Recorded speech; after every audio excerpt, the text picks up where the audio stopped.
Hey, what's going on, guys? It's Tony back again with another video. Today we're going to dive deeper in depth on my Fossil Sport Smartwatch that I bought the other day. I've had a few days to get it integrated in my life, kind of learned a little bit about it, been playing with it. So I got some of the stuff I like about it, some of the stuff I don't like about it, and we'll kind of give you my general feeling at the end of the video on how I feel like it fits my life.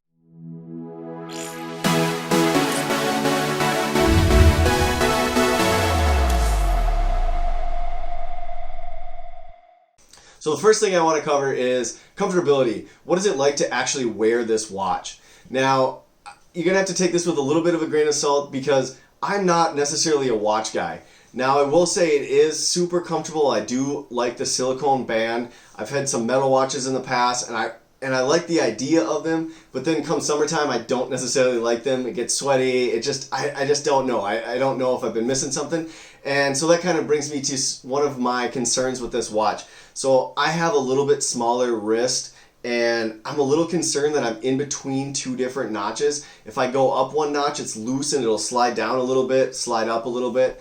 And at the current notch I'm at, it feels like it's a little bit tight. There's absolutely no movement. Now, that might be okay and that might be the way it's supposed to be. It doesn't feel terrible, but again, it's winter here. It's about 10 degrees outside, so I'm not spending a lot of time sweating right now, outside in the sun or anything like that. So I'm a little concerned how it's going to feel in the summer.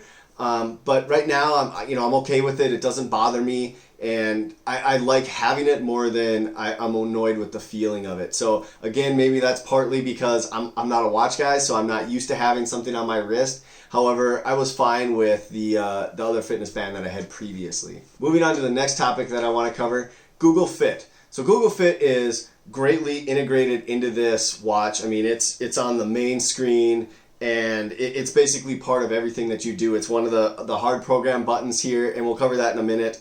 And it's okay. It works, Google Fit works well, but one of the negatives of it, it doesn't have a sleep timer or a sleep pattern timer, or whatever you want to call it. And I'm kind of annoyed by that because that's one of the things that I'm really interested in with these fitness bands is being able to sleep and tell what my sleep pattern was. I'm really interested in what kind of sleep I get. So this is not being built into a $255 watch is a little bit annoying. Now, it sounds like they had it on previous versions, so I'm hoping that they'll bring it back.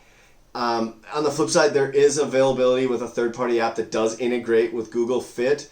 Now, I don't really know why it doesn't have that built in. Maybe somebody can leave that down below in the comments. I did a little research, but I couldn't find anything right off the surface. So yeah, it's a little disappointing to me, but it doesn't ruin the functionality of the watch for me. It's just I wish it came with it out of the box, and that's something that Google should focus on. It is not on Fossil. This is completely on Google. Other big thing is push notifications. This is something that's obviously integrated into the Android system. It connects with your phone, and it allows you to not have to use your phone to do a lot of basic tasks. Reply to a text message, view Facebook Messenger, check an appointment, do Hangouts, something like that. Now, it works great. I've had a Chinese knockoff Fitbit, and the notifications were a little bit chintzy. This integrates, zero problem. I have all the notifications on. It's really nice being able to quick reply to a text, especially when I'm at work or doing something out and about and I don't need to take my phone out, whatever. I can just hit a quick notification. I can type on here, and I can see if it's anything that I need to pull my phone out for. So that is really nice. That is a value add to me, and I really appreciate that. And it's one of the biggest things that I was looking for when I decided to buy this watch. So expanding on that a little bit more, we can cover some of the apps that this has. So a couple of the big apps that I think are kind of cool. It does have an Uber app, so you can go and hail a ride with this, which I thought was pretty neat. Now, I don't, obviously it's not like working on a phone. However, it does work pretty well. Other things that you can do, like I said before, you can use Facebook Messenger. It's a pretty stripped down version, and you can only view and send quick replies. But when you go to open the actual app without a notification, it just tells you, hey, this is installed. Now you can view messages on your phone or on your watch. So it's not great. You can do directions with maps, which I think is good. You can use your Google Assistant. A couple of the big ones that I downloaded were Spotify and Shazam. I use Shazam quite a bit. I'm out listening to music, I hear a song. I kind of want to know what the name of the song is. I'm really bad at knowing names of songs, even if I've heard the song a million times. So I like to have that ability to just do that and be able to know what the song is right away. Spotify is good if you're working out and you don't have your phone by you. You can just connect with your Bluetooth headphones and listen without a phone. So that's actually really nice. The next thing would be there is a flashlight app on here. It just gives a white screen, but I guess it will work in a super dark room. You're not going to find something lost in a dark area, but it is going to get you through someplace if there is no more light. So I guess, that's cool. It's a nice thought, but I guess it doesn't probably deliver in actuality. One unexpected thing that was really cool with this watch were the built-in gesture functions that allow you to operate the watch without even touching it, just by moving your wrist. Now, I know this is kind of a thing that Android is trying to build into all their phones, so it's kind of cool to see it come into their new watches. Now, if you want to, basically it wakes up. If I just look at it, it'll wake up. Now, I do have it set so that the display is always on, but if I do this really quick, it'll pull up my notifications. If I do it the other way, it'll pull down like the settings menu, and I can just do the reverse function of that, and I can end up closing it out. If you shake it, it'll actually go back to the main screen, or if you're at the main screen, it'll actually open the apps for you. The other thing that you can do with it is once you open the notifications, you can actually scroll through them by doing the same gesture, so it actually scrolls down, and so you can see the rest of the notifications, which I think is pretty cool, so then you don't have to do it. Now, I will say with these gestures, they're a little bit gimmicky. It's kind of weird on my wrist, and sometimes it's like, well, what's a turn forward versus a turn back? Because I have to start here and then flip it back, so I have to do it at a certain speed. It's kind of wonky. It works. I think in theory it'll be better later on. I see where they're going with it. I don't see it as something that I'm going to use all the time. It's there, and mine are on, but I think mine were just on just to try it. I don't think it's a permanent thing. So expanding a little bit from the gestures, so there are a couple of buttons on here, and these can be programmable. So right now they open up the Fossil watch, so you can customize, your faceplate, that kind of thing, so you can see what the screen is going to be. And the other one opens up Google Fit. So I haven't changed those yet, and that'll be something I'll change. I mentioned before the Shazam. I like to use Shazam, so that might be something that I do on here where, hey, this is really quick. It's quicker than using my phone even, and I can just make sure I get that Shazam and get that audio in. Or I could do Spotify, anything that I really want to use, I could do that way. And I think that's pretty cool. I wasn't aware that these were programmable. I just kind of stumbled on it. I was just kind of poking through the settings today and figured that out. So I'm pretty excited about that. All right, now let's cover probably the most interesting topic of this watch, in my opinion, and I think that's kind of been the buzz about this with the Wear 3100 chipset. Let's cover the battery. So I unplugged this today at about 8 a.m. this morning before I ran out to work, and it is 8:55 p.m. right now, and if we swipe down, it is currently at 44%. So about 13 hours, and we've used a little bit more than 50% of battery. Now, I will say I probably don't use this as much as some people do. I don't have a ton of meetings. I don't have a ton of notifications. I do have notifications all day long, but I'm not using my watch. I sit at a desk, so I'm on my phone most of the time when I can be. So I'm not using it a lot. Now, I did just use this for the last hour or so to kind of get ready for this video, so I'm sure that there's some issues, or I'm sure I drained it a little bit with that. Now, with that being said, I also have a lot of settings turned on. I mentioned I have gestures turned on, which supposedly is going to drain the battery. I also have ambient display, so it's always on no matter what, so I can always see the time, which, I guess it's a watch. Why wouldn't you want that?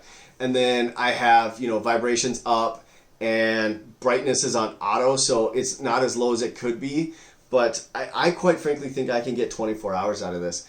I just don't have any concern about it. I think it's not a smartphone. It doesn't need to be tethered to me all day. Now, one of the big issues with the battery life on it is, and I'll show you right here, this charger is very proprietary. I have to bring this with me. It's not like I can just hook this up to any phone charger. So if I'm traveling, it's one more cable I need to bring. Now it is USB, so that's good, but it's this magnetic base, which has kind of been wonky for me. But I guess I get it if it's going to have IPX or whatever rating it is. No, I think it's a AT5 or I don't know what it is. It's some waterproof level where you can go swimming with it, and that's about it. I would really appreciate it if this didn't have this kind of a charger, because like I said, now I have to bring another cable. It's not a lot, but it's just one more thing to pack, so I think that's kind of a negative. You know, the battery life 24 hours, I think it's great. I haven't listened to music, so that probably will kill it. I saw some people saying that they have to charge theirs once a day, maybe twice a day. I don't have that experience, but again, I am not probably a power user. I use my stuff for pretty basic information and just kind of what it was basically intended for. I don't run a lot of apps all the time, you know, iMessages, Messenger, that kind of a thing, but that's about it. So now with all of that said, how do I really feel about the watch? So after using it for 4 or 5 days or 3-4 days, I guess I'm losing track of days here. I really like it. I really think it's a nice addition. It's a really nice piece. It feels really quality. The screen feels nice. My screen protectors are coming actually tomorrow, so I'm excited for that to see how that feels on there. I think honestly, I think it was worth $255. I'm not one to splurge on a lot of technology unless I feel like it can add something to my life. I quite frankly like it. You know, I had kind of softened the blow with a fitness watch before I bought this. So I was kind of ready for a watch and kind of ready for some more features. So maybe that's what you should do first before, if you're not sure you like this. However, I recommend it. Maybe there's a better one out there. Right now I don't think there is, but I'm gonna be paying attention to how Wear OS evolves and what products come out. This isn't the most stylish one. I mean, it's pretty basic. It's a sport, so it's meant for water and all that stuff. I know there's like $1,000 one. So I know there's other ones out there, but for $255, I think this is a pretty nice watch, and it functions exactly as I expected. Now, does it fit your life? I don't know. That's something that you probably should decide. But if you're looking for something that encompasses fitness, it also has all your notifications. It allows you to run your apps, and you can use it as your music player while you're working out without having to carry your phone. I mean, it basically replaces your phone without being a phone. So I really think it's a good deal. You know, it is kind of a big price point for a watch, but I think it's something that will last a while. You know, it feels smooth, all that stuff. So I would recommend it. And if you're a little bit on the fence, then wait, maybe see some different models to come out. But right now, if you're dying to get one, definitely do not hesitate to buy the Fossil Sport. I think it's a great watch. All right, guys, that's all I have for you today. If you liked today's video, definitely make sure you hit that like button. If you haven't subscribed, please do so, as I'll have weekly updates. I will have a new giveaway coming up, so stay tuned for details on that. Thanks for watching. Have yourself a great day.